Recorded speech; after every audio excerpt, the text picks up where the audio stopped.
Absolute Batman just introduced his newest villain, and it's kind of a shock. So hopefully the internet hasn't spoiled it by the time this video comes out. But picking back up with Absolute Batman, continuing the Abomination storyline, what this does is, of course, picks up in the aftermath of the last video that we did, which was essentially Alfred Pennyworth being taken by surprise with the arrival of Absolute Catwoman. Now, here's a cool thing.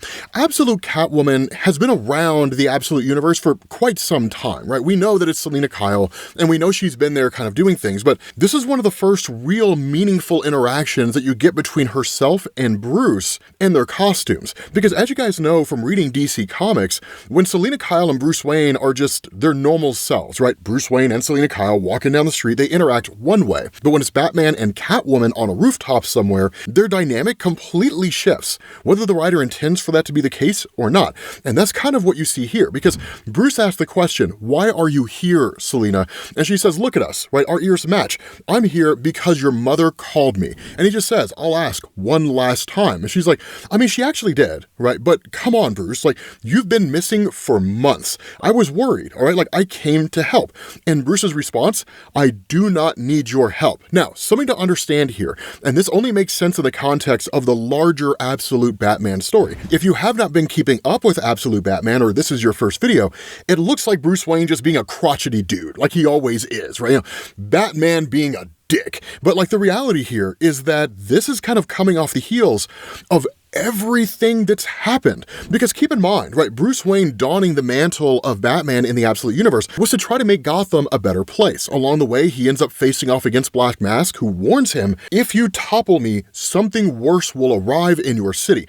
And Bruce ignored it. Right? Bruce thought that he had the upper hand, only for Absolute Bane to show up. He crumpled his friend Oswald Cobblepot like a piece of paper, and that's why he's the Penguin. He literally destroyed the skull of Riddler, hooked his brain up to all kinds of electrodes and whatnot, and that's how he becomes the Riddler. He lit the entire side of Harvey Dent on fire, and that made him Two-Face. And this, of course, is coming off the death of his father, which we learned about in the first story arc called The Zoo. So his life has really been nothing but loss and sacrifice. But more recently, him becoming Batman has cost him so much. So that's where this is coming from, right? I don't need your help, which is really a statement of saying you should not be here. And he's not directly stating, because if you are here, something bad could happen to you, and I cannot handle that. That's really what he's saying here, right? It's a very, very great moment with Scott Snyder. And so that's why she says clearly, I mean, you've got such a superstar team already. Because Alfred Pennyworth is just sitting under her foot, right? And that's where Alfred just says, like, I've heard about you, the Catwoman, what you pulled in Penang, no loyalty or anything. And that's when she just like wraps her whip around his neck, which, I mean, let's be honest with ourselves. Catwoman wrapping her whip around our necks? I can't think of anybody who would say no. But she says, all right, like, if I'm not wanted, I can leave. What's it going to be? And this is one of those really interesting elements of Alfred Pennyworth, because I want to pitch something to you guys, right? Alfred says, do not trust her, kid. And this is an important thing, because up until this point in time, Alfred Pennyworth has kind of been the mentor for Bruce Wayne in a lot of ways. He's not like the main DC universe, where he was a kindly butler who raised Bruce Wayne after his parents were killed, and at one point he was in the army, served as a medic, and that's how he patches Bruce Wayne up, and he's got contacts from his old days, which is how he's able to help Bruce Wayne out in various ways, depending on what's happening in the story. No. This Alfred is literally a merc, right? I mean, this guy, this guy is a soldier of fortune, right? And so he's kind of taught Bruce Wayne what he needs to know from battle strategy. But Selina Kyle only really means good here. And so the question that I would pitch to you guys is Alfred really actually helping Bruce Wayne? Is he actually doing what's best for Bruce? Or is there something under the radar that's happening here? Is he a Trojan horse for Absolute Joker? And you guys will see what I'm talking about here in a minute, because the response of Bruce Wayne, right, and talking to Alfred is like, enough, right? Like, I don't need advice. She's leaving right now. And when Bruce says she's leaving, he means they're leaving and they're going back to their place and they're going to touch naughty bits, which is exactly what they do, right? It's a very intimate and romantic moment. And it's one of the things that I'm glad Scott Snyder's keeping, right? That whole kind of relationship between Bruce Wayne and Selina Kyle is a hallmark of the Batman comics, right? The will they, won't they, on again, off again type of thing. everything. But that's when Bruce Wayne just kind of sits up. And of course, having been experimented on in Ark-M and being given the Venom formula, the same way that Bane has, of course, as most everybody knows by now, it's in the shape of a bat on his back.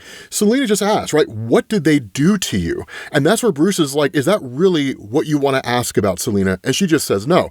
Bruce kind of avoids this at every opportunity. He never really talks about what happened to him in that place. Instead, he just sort of brushes it off, where it's like, I don't really want to discuss it, or anything along those lines. And so he just kind of changes the subject. He says, so your helmet, right? It looks a lot like the gear that Black Mask uses. And she asks the question, is that really what you want to talk about, Bruce? And he says no. And then he's just like, do you want to go on a date, right? So the interesting thing about Selina and Bruce here is kind of a lot of what you see in the main DC universe. They're in love, they care about each other, but there's a wall.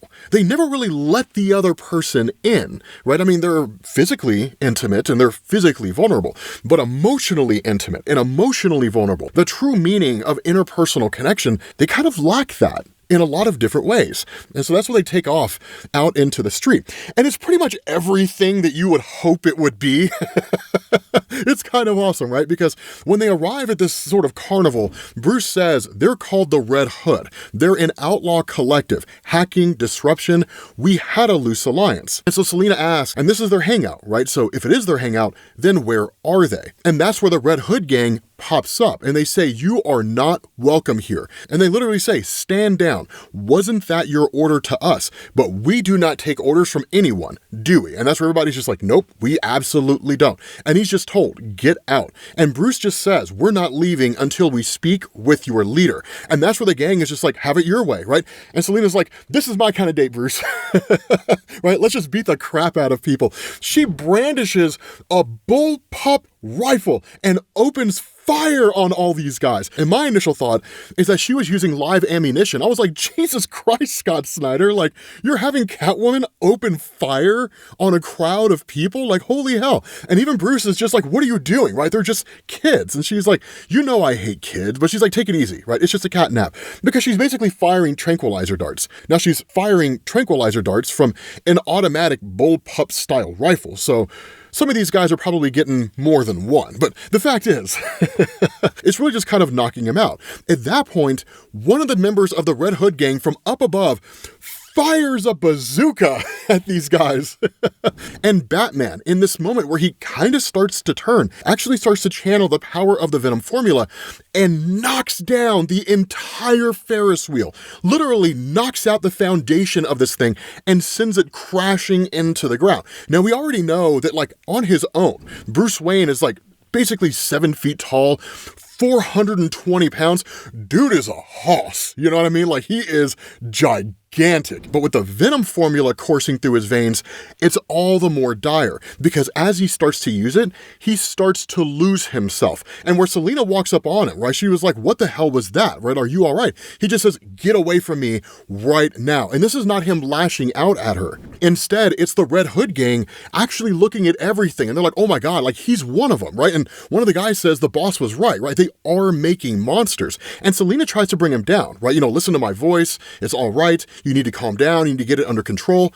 And the Red Hood gang actually has this idea of attacking him in that moment. And that's where Bruce says, wait, right? He was like, I told you to stand down because the truth is they almost broke me in a place called Ark-M, where they do make monsters, abominations like a man called Bane, but they did not break me. And now I'm going to destroy him. And not just him, his bosses, Ark-M, I'm going to burn it all to the ground, but I need your help. And that's where one of the guys is like, you're the abomination, man. Like, we have to get him. And this voice comes out of nowhere and says, hold it. Right? And they say, I was never sure about you. I'm still not. But if you're really talking about burning down Ark-M, now you're speaking my language. And she says, my name is Harley Quinn, leader of the Red Hood. So what's the plan? Absolute Harley Quinn is here. Thank God! Now, the real question here is the weapon she has, of course, nunchucks. Nunchucks are dope. Technically, they're illegal to own in the United States. But the question here is this. Which one do you guys think is better? Harley Quinn with a mallet or Harley Quinn with nunchucks? Knowing that we haven't seen her with nunchucks. Maybe she's like Bruce Lee, right? She's just going to start pushing people's shit in with nunchucks, right? Just dominating people with these things. We don't really know. But what we end up doing is jumping to Bane. Now, one of the cool things about this is that we learn a little more of what's going on here, right? That we get this statement where they say, good news, we've managed to push your system even further. As of this moment, you're officially at maximum infusion. We never imagined a human body could reach these levels. If I may say so, it's a real inspiration to be working with you, Bane. You're a damn unicorn. And of course, Bane responds and he says, a wild ass, good for work, whose meat is too bitter to eat. That's from the first ever description of a unicorn, Doctor. And he says, soon you'll have my replacement, and he will have his new Bane. Then I'll finally go home. And the question's asked, forgive me for asking, but you really believe that he will let you go? And Bane just simply says he has to. I've given him everything. Any moment now, Batman will give in, and my work will be over. Now, of course, what Bane is referring to is Absolute Joker. If you guys remember the video that we did, and again, it's in the Absolute Batman playlist, it was the origin of Absolute Bane, right? That he was approached by Joker and basically became the Joker's soldier, became what he is now, to work on behalf of the Joker as essentially his hired muscle. But the other big takeaway from this, and it's kind of easy to skim over here, the idea that Bane is just now at maximum infusion, it means that what we saw him do before was not even him at his strongest. It was not even Bane at his absolute peak. That was Bane at maybe 80%, right? It's Frieza, right? You know, I've been using 1% of my power, right? I mean, it's bonkers. It's absolute bonkers what we're getting here. And it's kind of crazy when you think about that, because you can only imagine what he'll actually look like when he's at his peak. But at that point, the entire conversation between the Doctor and Bane is halted by one of the lab assistants who says, you're going to want to see this. And you end up finding out that Bruce Wayne has basically hijacked all the news feeds in Gotham City. In the middle of this news anchor talking, right, basically being a mouthpiece for the mayor, that Batman just says, shut up, right? And he says, people of Gotham, our city is under attack, not by criminals or outlaws, but by its own leaders. Leaders who have sold Gotham out to line their own pockets, who've sold our safety, our freedom. There's nothing they will not sell. They've even sold the ground beneath our feet, where right now they are growing actual monsters, horrors, too terrible to imagine. I tried to show you with Black Mask, but I made the mistake of relying on the news networks. Not anymore. This time, I will show you myself, because I'm going to drag one of these monsters out into the light for all of you to see. And then I'm going to beat his ass. I'm talking about you, Bane. I know that you're listening. Tomorrow, midnight, the old Veterans Arena, you and me alone. You win, I will go back to Ark-M and become whatever you want, but you will not win. And you people of Gotham get to watch. And just in case any of you are wondering who I am Batman. And at that moment, he ends the feed. And so in that moment, we actually jump back to a moment between Bruce Wayne and Waylon Jones. And this is a very, very important moment between these characters in the story, because it kind of builds into the tragedy of Waylon, but it also shows why Bruce Wayne is doing so much of what he's doing. Because what this does is it switches to a conversation between these guys, because Waylon asks, right, all the way to the 7th, and Bruce says the end of the 7th, Waylon. He says, you last right up to the bell. That's much further than anyone has you going.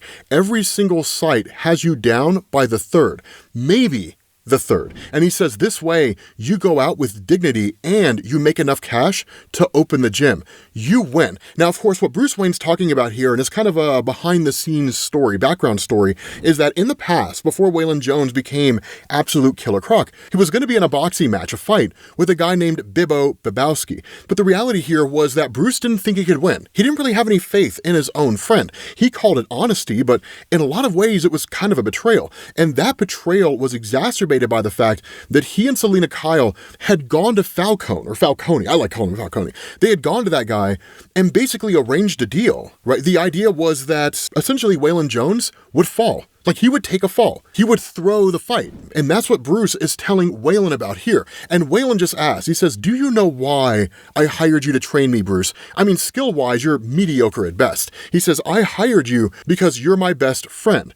Guys like Bibbo, Falcone, they're ruining our city. So no, I don't want to cut a deal with them. I want to beat them here in this ring with someone in my corner who believes in me, man, believes in all of it. And what we've been through, you, me, the odds we've overcome, I thought you were that person, but I guess I was wrong. So you, Bruce Wayne, are fired. And Bruce tries to seemingly apologize here, but Waylon just says no, right? He says, and I'm going past the 7th. I'm going to win the whole thing. Now get out of here. I have a fight to get ready for. And so it's Waylon Jones' feeling of incredible betrayal by Bruce Wayne. And that feeling of betrayal seemingly never went away. And so when Bruce Wayne became Batman, and then Waylon Jones was taken by Ark-M because of Batman's actions with regards to Black Mask, Batman carries that weight with him everywhere he goes. And so when you switch back to Bruce and Selina, right? Selina says there's not much around the vet to use to your advantage. And that's where Bruce says no, right? That's the point. It's isolated. It's run down. Just me and him. Last man standing. And so she says, I get it, right? I just need you to promise me one thing. And Bruce asks, right? He's like, what is it? Like, what is it that you want me to promise? And she says, do not use the venom, Bruce. It's what they want, and it's not worth it. I've seen what it does to people. And that's the interesting thing, is because Bruce kind of already seems to be tumbling down the path. And while we haven't necessarily seen the ins and outs of everything that Bane did when he first received venom and the injections from Absolute Joker, it seems to have followed this pattern, because Bruce says, when I use it, I could see every move those Red Hood kids were going to make. I was 10 steps ahead, 50 steps. I just have to learn how to control it. But venom is the only way that I can win. And that seemed to be the case of Bane, that the venom formula does enhance your mind and your body. It puts you that much further ahead of everybody. You become a master of strategy in a way that most people can only dream. Bruce Wayne was told by Alfred that's the effects of venom, and Bruce Wayne witnessed it firsthand when Bane pummeled him like a rag doll. And that's kind of what Bruce is starting to adopt. He's tumbling down this rabbit hole of needing venom in order to come out on top. And that's why Selina says it's not the only way. You have people who can help. I can help. And Bruce just says, you have not seen him, and you have not seen what he can do. But she says, I have. Because she has seen what happened to Harvey Dent. She saw what happened to Edward Nygma. She saw what happened to Oswald Cobblepot. Sure, she herself has not been grasped by Bane and crushed in some capacity, but she's still seen what he can do. And she says, they're my friends too, Bruce. Even when I'm not here, I want to take this Bane down as badly as you do, but not like this. And so Bruce fires his own words back at her, right? Where he says, if the rules aren't fair, stop playing by them. That's what you said. And she just kind of says, well, maybe I was wrong. And his response, it's easy to say that now that you've got everything, right? Like now that you've achieved everything that you wanted, or you have all the stuff that you were acquiring, right? Your gear, your suit, your gadgets. Now you have the luxury of sitting back and saying, well, maybe I didn't go about it the best way, right? But you've crossed the finish line, right? Words like that don't mean anything once you've crossed the line. They matter when you're on your way to that finish line, because then you can turn back and you turn down what you were shooting for because you realize the way in which you were trying to get it was the wrong way to do it. And that's what Bruce says, right? Look at your helmet, your gear. Don't tell me that you got where you are by playing clean. And she just says, no, right? I didn't. But you're better than this, and you always were. And that's where Bruce just says, not anymore. Right? I'm going to wreck that guy, and I'm using the venom. If you can't handle it, then maybe you should go again. And her response, maybe I should, right? Take care of yourself, Wayne. And she just seemingly walks away. And that's where Alfred just says, I'd ask you if you're all right, but I already know the answer, right? You're just going to say that you're fine. And Bruce, of course, says, I am fine. And Alfred says, good. This is the part I was telling you about, kid. The part where you have to push through the tunnel. You stop, you even slow down, you'll get ground up. So let go of what you were, that man, soft and weak. Bury him deep in the mud and become what you need to be, what you were meant to be, and rise as the monster, because this is war, and there are no rules except winning. That's why I'm asking you the question, is Alfred actually helping Bruce, or is Alfred mentally preparing Bruce to replace Bane? Because Alfred actually works for Absolute Joker. Let me know what you guys think down in the comment section. With that being said, we're going to bring this to an end. Hopefully you guys enjoyed this video. If you did, drop a like. Make sure you guys hit the subscribe button. Thank you all for watching, and I will catch you all later. Peace.